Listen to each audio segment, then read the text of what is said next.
Cool. What's your favorite? Probably football. Really? Yes, ma'am. So tell me a little bit about this morning. Well, we woke up and we heard my mom heard breaking glass, so she came and got me, and we thought that people were in our house. Well, so she goes and sat me in the closet. What did your mom say to you? She said, "Stay here no matter what until the cops come and get you." And I started calling 911. They didn't answer. Well, they answered, but they couldn't find our address. And I called them 5 times, and they kept doing that. What happened the first time you called? The first time I called, they kept hanging up on me and like saying they're going to connect you. Yeah, saying they're trying to connect, and then it just kept on. I kept on calling them, and they always couldn't connect to me, so it was bad. How scary was that? It was very horrifying, and when she shot the gun, it was very scary because I didn't know if she had shot the gun or if the robbers had shot the gun. So I got really scared, really scared. What did you say on the phone to 911 when that happened? My mom just shot a gun at somebody. We don't know if they're alive. They're laying on our floor. I don't know. We're being robbed, and we need help. And then I just kept saying that, and they always disconnected me. Did it seem like it was taking a long time for help to arrive? Yes, ma'am. Describe that to me. I just kept waiting there. We waited there for like 25 minutes. And then finally we heard Harris County Police, and I just felt so relieved. What was the scariest part about all this? The scariest part is when I heard the gunshot. Yes, ma'am. And tell me about your house. Do you like your house? Yes, ma'am. What do you like about your house? I like that it's a lot of room for me to play in. And then the deer, of course y'all saw that. That's what I like about it. And your fort? Yeah, and I have like a big fort back there, so it's really cool. You built that fort? Yes, ma'am. Awesome. So do you feel a little bit different about your house now that those guys were in there? No, ma'am. Really? No, ma'am. You still feel safe? Yeah, I'm just gonna keep living like I normally did, and I'm just gonna move on. What are your feelings for somebody who would break into your house? Why would you do that? Why would you go and hurt people like that? That's all I feel. Anything else you want to say? No, ma'am. You did a really good job. Thank you so much. Thank you. Mature. Very, very intelligent. He did a great job. He's a small, smart in school, thank God. Yeah, he seems very smart.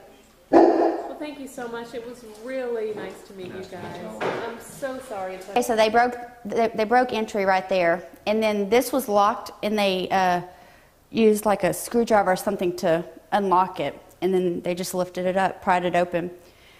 When the police found this place, there was all kinds of power tools and everything from over there where my husband's stuff is, the air compressor, and just all of his tools were right here, so they were ready to just load it up. And then they just came into the house right here, went through all the room and stuff. They just went through the filing cabinet. Nothing's in there except that's my craft room, so that's where I keep all my crafts. So they didn't find anything. Okay, now when... Basically, I was just getting ready this morning. I heard breaking glass in the garage through the wall. I went into the living room and got my son. I didn't know if he was the one that was causing all the racket or whatever. And once I realized he was sitting on the couch watching cartoons, and we had a big problem. So I brought him in, hid him in the closet, and I came back out and just kind of listened. And that's when the man walked in. I had the gun. I had gotten a gun. I had the gun in my hand, and he just walked right into my living room, and he was trying to figure out how to take the TV off of the wall. And there was another guy that kind of yelled at him, "Hey, she has a gun," and he panicked. The other guy panicked, and as he was running, I kind of panicked too and just shot at him. And I think I missed him, but they just ran out. And then, the big ordeal was in the closet. I was in there with my son for 25 minutes after this, just trying to get 911 to, when we call, we get connected. I like to get dressed right here, just on the floor with my mirror, and that's when I heard the breaking glass. So this is where over here, and I just kind of hit him back there. I told him, no matter what, do not leave this closet. I knew that I had the gun out. He did not know. But I told him, no matter what you hear, do not leave this closet until a police officer gets you. So when I went out there, shot, came back in here, every time we connected with the 911 operator, we connected with City of Houston, they would say, let me transfer you to our precinct.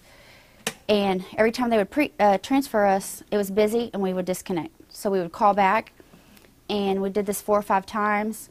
It was frustrating because she kept saying, is this a new neighborhood? Is this a developed neighborhood? What are the cross streets? And this is the biggest neighborhood in our city. Everybody should know where this neighborhood is. It was just frustrating thinking that we were going to be in here and, is help really on the way? So he was kind of just back in the corner there? Mm-hmm. We were right here. You can see where we were sitting. Okay. But I had the clothes kind of pushed up against, for... So what happened on 911 finally? She just kept saying, she kept telling me the gun was jammed, so she kept telling me not to mess with the gun because she could hear we were having trouble. Because I was asking my son, how do you do this? It seems jammed, and he kept saying, give it to me, but I didn't want him to accidentally shoot, so I just was like, no. And she just kept saying, put the gun away from me if you don't know how to handle it.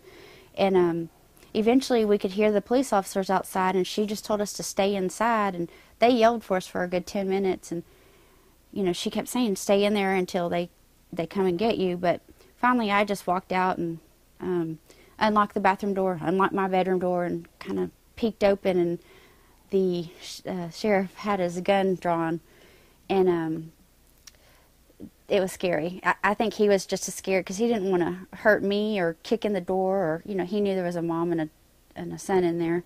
And he put his gun away and just kind of held me and was asking me about, my son. And I came in here, and it took us a while to kind of coax us out of here.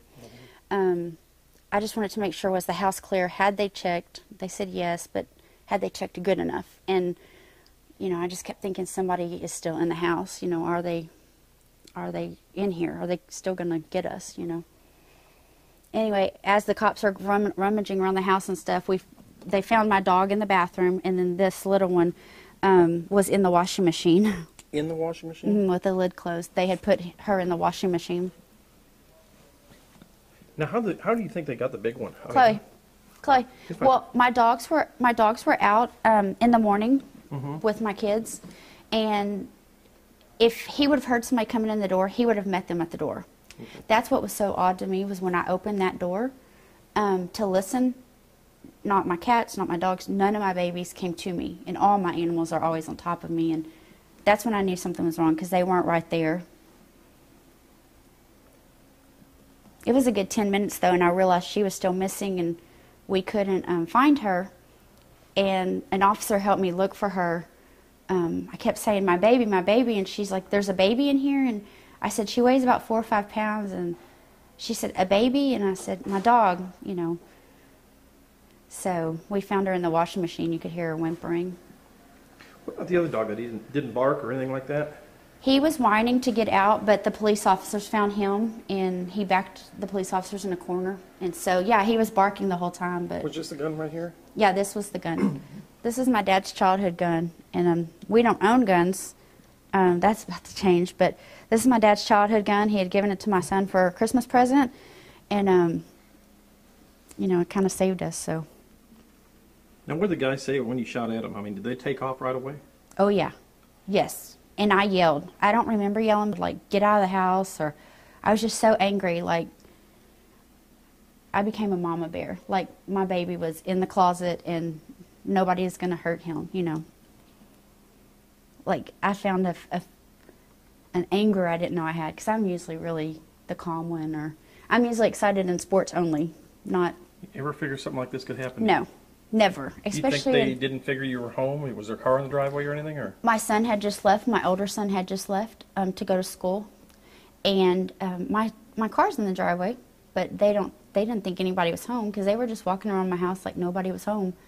So, and yeah, you don't think it happens in this neighborhood, or, you know, it's a peaceful neighborhood. We have deer outside, and it's just like, you know, going to the lake every day. You know, you have all kinds of animals that, you know you know them, and you feed them. And what about now? I mean, you said years ago you couldn't even shoot a deer. You scared a deer off. Then, well, no, I feed the deer, but I would never shoot the deer. That's what you were saying with your dad or something when you were small. Yeah. No, I feed them, and if anybody ever tried to hurt, you can't shoot a deer out here, but if anybody tried to shoot a deer, I would go crazy. You know, I grew up with a hunting dad, and he tried to get me to hunt, and I just never had any interest because I'm an animal lover.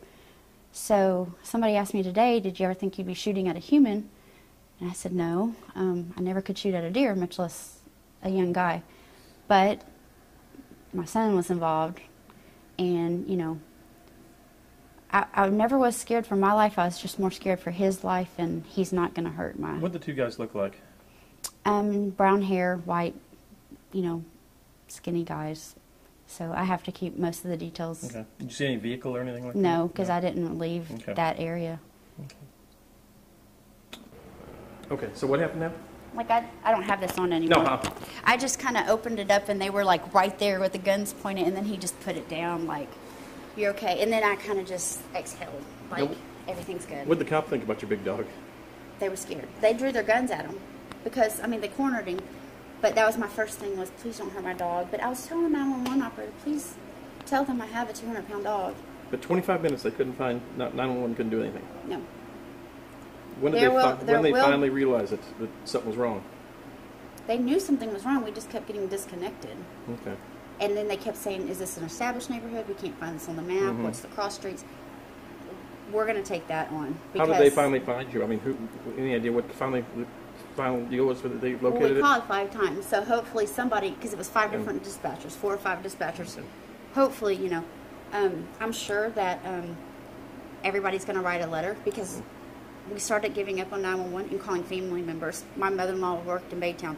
She's calling 911 for me, saying, you know, home